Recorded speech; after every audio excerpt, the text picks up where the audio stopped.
بسم اللہ الرحمن الرحیم. بڑے الصلاۃ والسلام علیک یا رسول اللہ. الصلاۃ والسلام علیک یا حبیب اللہ. الصلاۃ والسلام علیک یا نبی اللہ وعلی آلک واصحابک یا نور اللہ. ہمارے نبی آخری نبی محمد عربی رسول ہاشمی صلی اللہ تعالی علیہ وسلم پر درود پاک پڑھنے کے بہت سارے فضائل و برکات ہیں.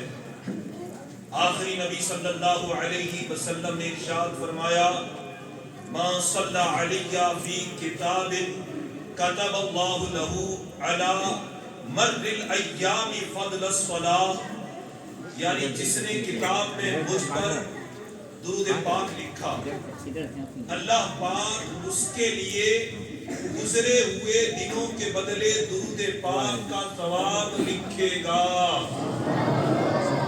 یا نبی تم پہ بار بار سلام، بے عدد اور بے شمار سلام. روز اول سے لے کے تاب ابد آپ پر روز 100,000 سلام. یہ بھی تھوڑا ہے، آپ کی خاطر بھیجیے گر کروڑ بار سلام. صلو علی الحبیب صلی اللہ تعالی علی محمد صلی اللہ تعالی علیہ وآلہ وسلم.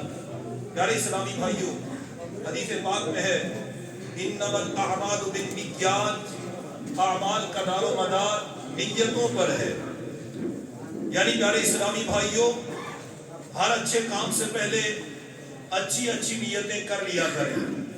اچھے کام سے پہلے جتنی اچھی نیتیں زیادہ ہوں گی ثواب بھی اتنا ہی زیادہ ملے گا. ایگزامپل دے کر آگے بڑھوں کہ میں اور آپ یہاں سے مسجد کے لیے چلے.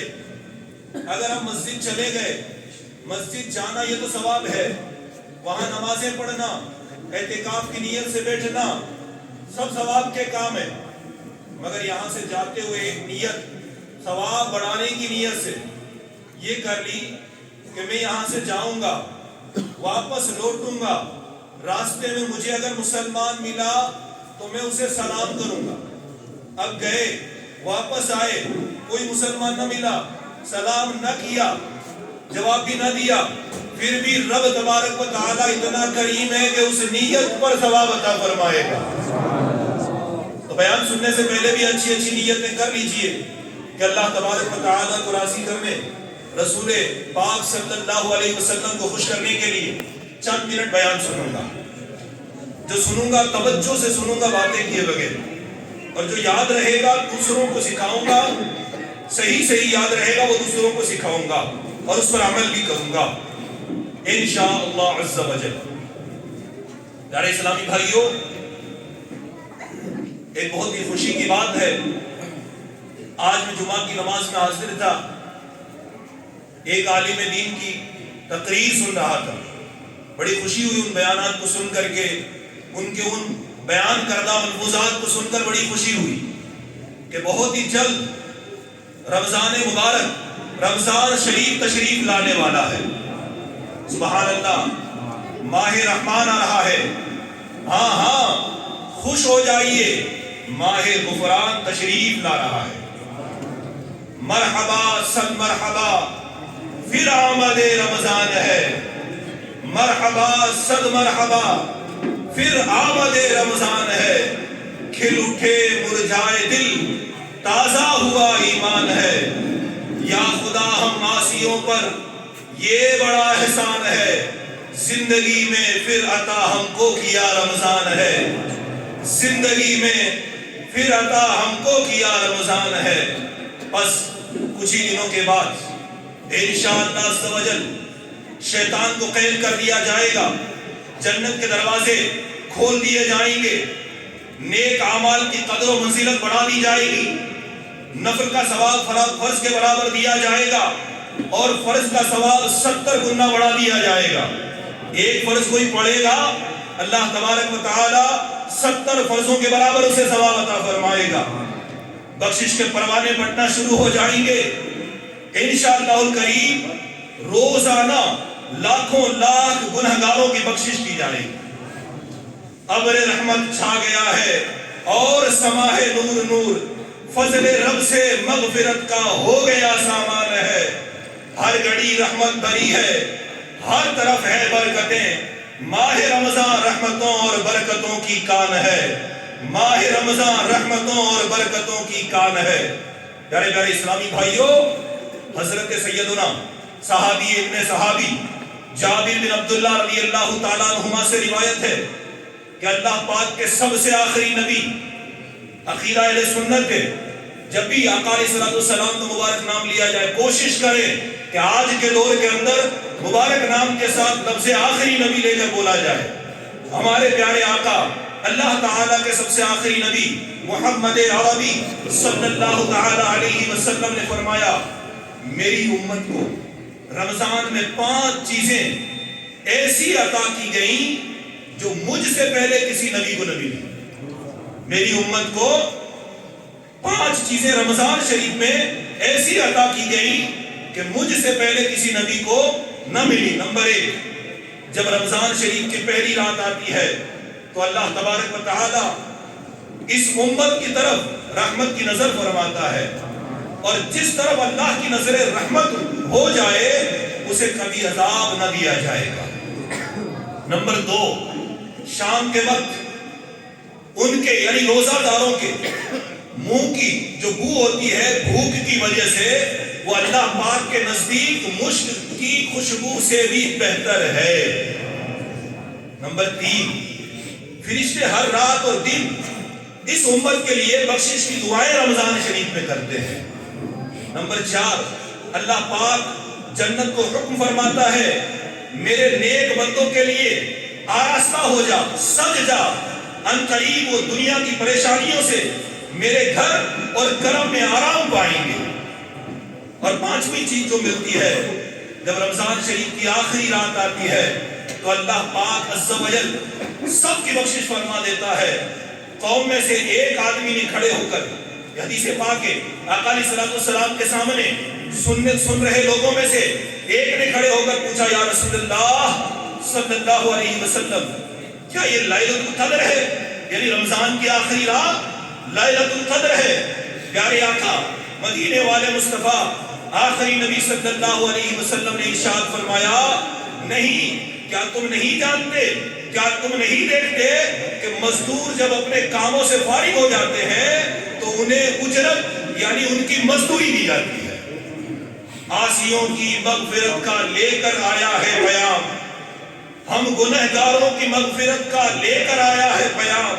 جھوم جاؤ مجرموں رمضان ماہ غفران ہے, جھوم جاؤ مجرموں رمضان ماہ غفران ہے.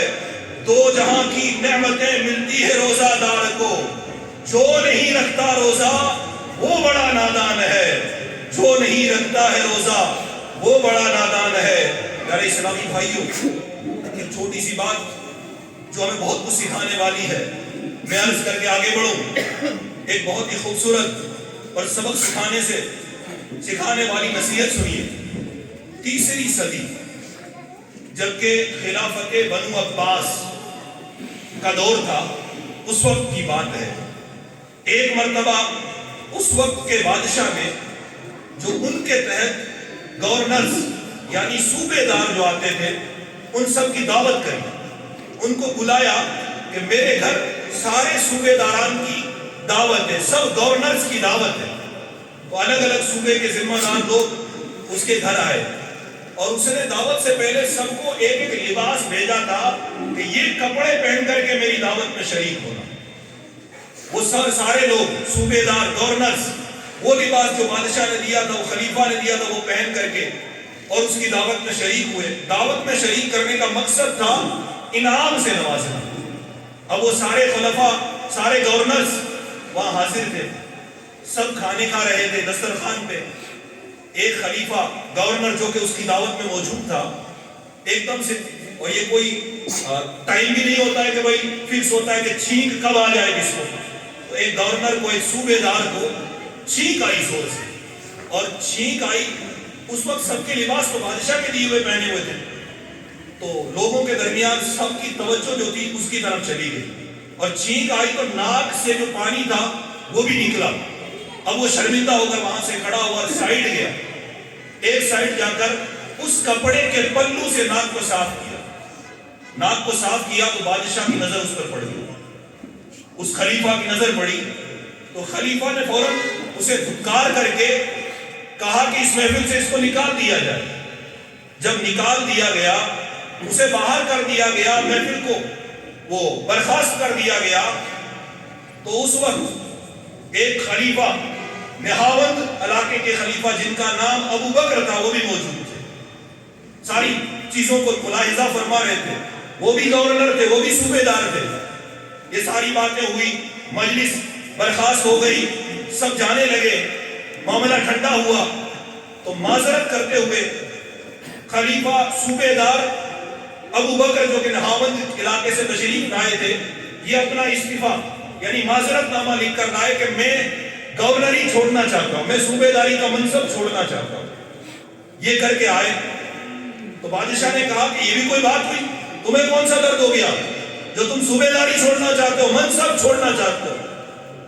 تو انہوں نے فرمایا بڑے نیک دل اور بڑے نیک صفت انسان تھے، تو انہوں نے کہا کہ خلیفہ وقت جب کسی نے اپنی طرف سے انسان کو کپڑے گفٹ کیے، انسان نے، اور اس کی غلطی ہونے پر اسے دعوت سے اگر بھگا دیا جائے، باہر نکال دیا جائے کہ میرے دیے ہوئے کپڑوں سے تم نے ناک صاف کر لی، کہ تم نے میرے دیے ہوئے کپڑوں کو ایک غلط استعمال کیا جو نہیں کرنا چاہیے، اسے محفل سے نکال دیا گیا، تو کہیں ایسا نہ ہو کہ جو رب خالق کائنات ہے اس نے سارے انسانوں کو زندگی عطا فرمائی ہے، اگر قیامت کے دن اللہ تبارک و تعالی نے میری بادشاہی والی زندگی کے حوالے سے یہ کہہ کر کے کہ تجھے جو زندگی دی گئی تھی یہ صوبے داری، گورنری اور بادشاہی کے لیے نہیں دی گئی تھی، تجھے میری عبادت کے لیے بنایا گیا، اگر یہ غلط استعمال کی بنا پر، حالانکہ وہ خدمت خلق کرنے والے تھے، اگر اس کی بنا پر مجھے اللہ پاک نے اپنی بارگاہ سے دھتکار دیا تو میرا کیا بنے گا؟ پیارے اسلامی بھائیوں، اور وہ وہاں سے یہ استعفیٰ دے کر کے نکل پڑے، بادشاہ کے سارے معاملات اس کو سونپ کر کے محل سے باہر نکلے۔ حضرت سیدنا عارف وقت جنید بغدادی رضی اللہ تعالیٰ عنہ کے خدمت میں حاضر ہوئے، توبہ کر کے عبادت و ریاضت میں لگ گئے۔ بعد میں یہی گورنر حضرت سیدنا ابو بکر شبلی رحمت اللہ تعالیٰ کے نام سے مشہور ہوئے، جن کے حوالے سے ہم سلسلہ عالیہ قادریہ رضویہ میں ایک شعر پڑھا کرتے ہیں، بہر شبلی شعر حق دنیا کے کتوں سے بچا، عید کارک عبد واحد بے ریا کے واسطے۔ یہ شعر انہی بزرگ کے حوالے سے ہے۔ پیارے اسلامی بھائیو، واقعی یہ کتنی بڑی نصیحت والی بات ہے۔ ایک بادشاہ کے دیے ہوئے لباس کا غلط استعمال کیا گیا تو بادشاہ کو اچھا نہ لگا، بادشاہ نے گورنر کو ڈانٹ کر محفل سے نکال دیا۔ سوچئے، غور کیجئے، ہمیں تو اللہ پاک نے، تمام جہانوں کے پالنے والے رب نے انسانیت کا یہ اشرف المخلوقات ہونے کا بہترین لبادہ دے کر کے بھیجا ہے۔ ہمارے جد امجد حضرت آدم علیہ السلام کو فرشتوں سے سجدہ کروایا، اتنی عزت بخشی ہے، یہ کتنا بڑا کرم ہے۔ وہ قدرتوں والا رب چاہتا تو ہمیں کوئی جانور بنا دیتا، وہ رب چاہتا تو مچھلی بنا کر دریا میں ڈال دیتا، وہ چاہتا مکھی مچھر بنا دیتا، اس کی قدرتوں سے کوئی دور نہیں ہے۔ مگر اس رب رحمان و رحیم نے کیسا کرم فرمایا، ہمیں انسان یعنی اشرف المخلوقات بنا دیا۔ اب سوچئے، اگر ہم نے اس شرف انسانیت کو غلط استعمال کیا، جس مقصد سے ہمیں بنایا گیا، دنیا میں بھیجا گیا، ہم نے وہ مقصد پورا نہ کیا، تو اگر خدا نہ خواستہ اللہ پاک ناراض ہو گیا تو بتائیے ہمارا کیا بنے گا؟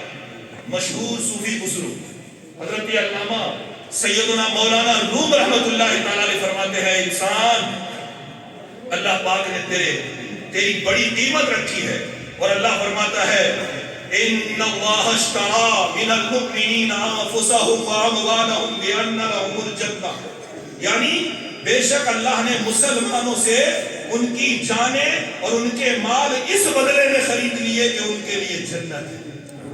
ارے اسلامی بھائیوں کیسا کریم رب ہے۔ پیارے اسلامی بھائیوں دیکھو، اللہ پاک نے تمہیں اور تمہارے وقت، تمہاری جان، تمہارے مال اور کاروبار کو خرید لیا کہ یہ چیزیں اس کی راہ میں خرچ کر دو تو تمہارے لیے ہمیشہ رہنے والی جنت ہے۔ اللہ پاک کے یہاں تمہاری ایسی قیمت ہے، اگر خود کو دوزخ کے بدلے بیچ ڈالو تو اپنے آپ پر ظلم کرنے والے ہو۔ فرشتوں سے بہتر ہے انسان بننا، فرشتوں سے بہتر ہے انسان بننا، مگر اس میں لگتی ہے محنت زیادہ، مگر اس میں لگتی ہے محنت زیادہ۔ یار اسلامی بھائیوں، یہ ہے انسان کی اصل قیمت۔ اللہ پاک نے ہماری قیمت جنت بتائی ہے۔ جنت کیا ہے؟ جنت کیا ہے؟ جنت کے حوالے سے ہے کہ جس کا ایک موتی دنیا اور دنیا کے اندر جو کچھ ہے ان سب سے زیادہ قیمتی اور بہتر ہے۔ وہ جنت جہاں عیش یعنی آرام ہی آرام ہے، وہ جنت جہاں نعمتیں یعنی انعامات ہی انعامات ہے، وہ جنت جہاں بڑے بڑے محلات ہے، وہ جنت جہاں اللہ پاک کی رحمتوں کا نزول ہے، وہ جنت جہاں اللہ پاک کا دیدار ہوگا۔ مسلمان کو، ایمان والوں کو اللہ پاک کا دیدار ہوگا۔ ایسی عظمتوں والی جنت ہمارے لیے بنائی گئی ہے۔ اب اگر ہم اس جنت کے مقابلے میں دنیا داری میں لگے رہے، جنت میں لے جانے والے کام کو چھوڑ کر صرف دنیا بنانے، دنیا کمانے، عزت بنانے، یہاں کی فانی شہرت کمانے کے پیچھے پڑے، بتائیے کیا ہم نے اپنے اس اشرف المخلوقات ہونے کا حق ادا کیا یا غلط استعمال کیا؟ یقینی یہ کہیں گے کہ غلط استعمال کیا۔ پیارے اسلامی بھائیوں، اسی لیے تو قرآن پاک فرماتا ہے، قرآن پاک فرماتا ہے مومنوں سے، کسی اور سے نہیں، ایمان والوں سے فرماتا ہے یا ایھا الذین آمنوا ادخلوا فی السلم کافہ، یعنی ایمان والو پورے پورے اسلام میں داخل ہو جاؤ۔ پیارے اسلامی بھائیوں، انسان بھی ہیں، اللہ کریم نے ہمیں مسلمان بھی بنایا ہے، اس کے باوجود بھی کئی سارے ایسے اعمال ہیں جو حضرت ان میں بیان فرما رہے تھے۔ رشک آ رہا تھا کہ ایسے علم والے لوگ یہاں بستے ہیں، ایسے علماء یہاں تشریف فرما ہے، مگر عمل کی توفیق مجھے اور آپ کو نہیں مل پاتی ہے۔ پیارو، عمل کریں، یہی زندگی کے لیے بہتر ہے۔ پیارے اسلامی بھائیوں، ایک بزرگ کا چھوٹا سا بہت کچھ سکھانے والا واقعہ عرض کر کے آگے بڑھوں۔ ایک بزرگ رحمت اللہ تعالیٰ علیہ فرماتے ہیں، میں چھوٹا سا بچہ تھا، کہتے ہیں میں چھوٹا سا بچہ تھا، اتنی زیادہ سمجھ اس وقت نہیں تھی۔ ایک مرتبہ والد صاحب نے مجھے چاندی کی انگوٹھی دی، والد صاحب نے مجھے چاندی کی انگوٹھی دی اور میں نے وہ انگوٹھی ہاتھ میں پہنی اور باہر چلا گیا۔ مجھے ٹھگ، جسے دھوکے باز کہیں گے، وہ مل گیا۔ ایسا آدمی ملا اور اس کے پاس گڑ تھا، اس نے تھوڑا سا گڑ میری زبان پر رکھا، مجھے مٹھاس محسوس ہوئی اور پھر کیا کیا، میری انگوٹھی کو میری زبان پر لگایا، اس سے تو کوئی مٹھاس محسوس نہیں ہوا، کوئی اس کا ذائقہ نہیں تھا۔ پھر مجھ سے کہنے لگا، بچے بیٹے تم نے کیا محسوس کیا؟ میرے پاس جو چیز ہے وہ بڑی میٹھی ہے، ذائقے دار ہے، مگر تمہارے پاس ہے اس کا کوئی ذائقہ نہیں ہے، لہذا تم اپنی یہ انگوٹھی مجھے دے دو اور میں یہ ذائقے دار گڑ تمہیں دے دیتا ہوں۔ یوں وہ دھوکے باز مجھے ورگلایا اور مجھ سے گڑ کے بدلے انگوٹھی لے کر چلا گیا۔ دیکھا آپ نے، یہ ہمیں سمجھانے والا واقعہ ہے۔ ہمارے ساتھ بھی شیطان ایسے ہی کرتا ہے۔ ابھی ہم دنیا میں ہیں تو آخرت کا ذائقہ ہمیں پتہ ہی نہیں ہے، وہاں کے انعامات کے بارے میں، وہاں کی امپورٹنس کے بارے میں پتہ ہی نہیں ہے۔ دنیا چونکہ سامنے ہے، یہ ہمیں اچھی لگتی ہے، شیطان ہمیں دنیا میں لگا کر آخرت سے باز رکھ کر کے رمضان شریف تشریف لا رہا ہے۔ اب شیطان ہمیں دنیا داری میں لگائے گا اور رمضان شریف ہی تو کمانے کا سیزن ہے، یہ کہہ کر کے ورگلائے گا، بھائی رمضان آ رہا ہے، فروٹ بھی بیچنے ہیں، رمضان میں فروٹ بہت زیادہ بکتے ہیں، رمضان میں فلاں چیز بہت زیادہ بکتی ہے، رمضان میں ہی تو کمائی کی جا سکتی ہے، پھر کب کریں گے؟ آگے عید آ رہی ہے، عید کے خرچے بھی تو پورے کرنے ہیں، نماز تو پڑھ ہی لیتا ہوں، اللہ پاک بس یہی قبول فرما لے۔ اس طرح کی باتیں سکھا کر شیطان ہمیں نیکیوں سے دور کرتا، دنیا میں لگاتا ہے، اور افسوس ہم ان باتوں میں آ کر کے رمضان شریف کی غفلتوں میں گزار دیتے ہیں۔ کاش ہم ان شیطانی وسوسوں سے بچ کر پورا رمضان نیکیوں میں گزارنے والے بن جائیں، نیکیاں ہی نیکیاں کرنے میں لگ جائیں۔ میں آپ کو گارنٹی دیتا ہوں، یقینی آپ سروے کیجئے گا، سردیوں میں یہ رمضان تشریف لا رہا ہے، اتنے ٹھنڈے دن ہیں، چھوٹے چھوٹے دن ہیں، مگر ایک بڑی تعداد ایسے نادان ہیں جو اس رمضان میں بھی روزے چھوڑ دیں۔ اللہ اکبر، کیسی ہماری مسلمانی ہے، کیسا ہمارا مسلمان ہونے پر قائم رہنا ہے۔ اسلام کہتا ہے، قرآن کہتا ہے، یا ایھا الذین آمنوا ادخلوا فی السلم کافہ، اے ایمان والو، دوسروں سے نہیں کہا، ایمان والوں سے کہا۔ میں اگر کہوں کسی کمرے میں بیٹھے انسان سے، ایک کمرے کے اندر بیٹھے ہوئے انسان پورے کمرے میں آ جاؤ، مطلب گیٹ میں مت بیٹھو، اندر آ کے بیٹھ جاؤ، یہی بات ہے کہ ایمان والوں صرف کلمہ پڑھ لینے کا نام، صرف نام مسلمان رکھ لینے کا نام مکمل ایمان والا نہیں ہے، بلکہ اسلام کے احکامات پر عمل کریں، یہ کامل ایمان والے کا نام ہے۔ ارے اسلامی بھائیوں، ہم کیا ہیں؟ ہمیں مسلمان بنایا ہے، ہمیں اتنی بڑی قیمتی دولت، ایمان جیسی دولت عطا فرمائی ہے، پھر ہماری یہ کیفیت ہے رمضان جیسے مہینے کو ہم غفلتوں میں گزار دیتے ہیں۔ پیارے اسلامی بھائیوں، اللہ تبارک و تعالیٰ کا بہت ہی پیارا فرمان ہے، قل انما اعظکم بواحدہ، تم فرماؤ میں تمہیں ایک نصیحت کرتا ہوں۔ اللہ فرما رہا ہے کہ تم فرماؤ میں تمہیں ایک نصیحت کرتا ہوں۔ وہ کیا نصیحت ہے؟ آگے آ رہا ہے، وہ صرف ایک نصیحت اور ایسی کمال کی نصیحت ہے کہ اگر اس پر عمل کر لینا آدمی تو اس کے لیے یہی کافی ہے۔ وہ نصیحت کیا ہے؟ اللہ فرماتا ہے ان تقوموا للہ، تم اللہ کے لیے کھڑے رہو۔ اللہ فرماتا ہے ان تقوموا للہ، تم اللہ کے لیے کھڑے رہو۔ اے لوگو، خواب غفلت سے جاگو، اللہ پاک کی خوشی کے لیے ہمت باندھ لو۔ کتنی پیاری نصیحت ہے۔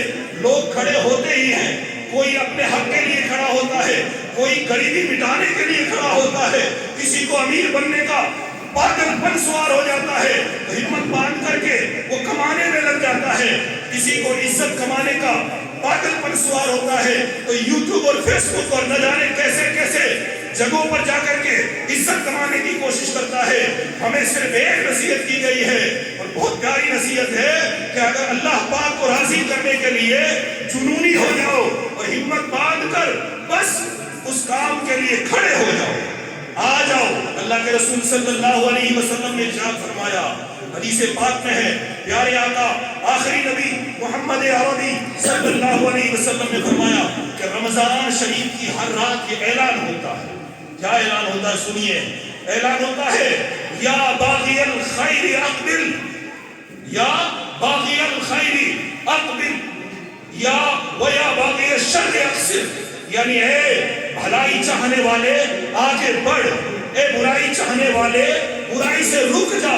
سبحان اللہ، گویا رمضان کی ہر رات صبح تک اعلان ہوتا رہتا ہے، اے اللہ پاک کے بندو آ جاؤ بھلائی کی طرف، اے جنت کے مانگنے والو آ جاؤ رمضان آ گیا ہے، اے بخشش مانگنے والو آ جاؤ رمضان آ گیا ہے، اے اللہ کی قربت چاہنے والو آ جاؤ رمضان آ گیا ہے، مصطفیٰ کے عشق کے دعوے کرنے والو آ جاؤ رمضان آ گیا ہے، اے نمازیں قضا کرنے والو نمازوں کی طرف بڑھو، رمضان آ گیا۔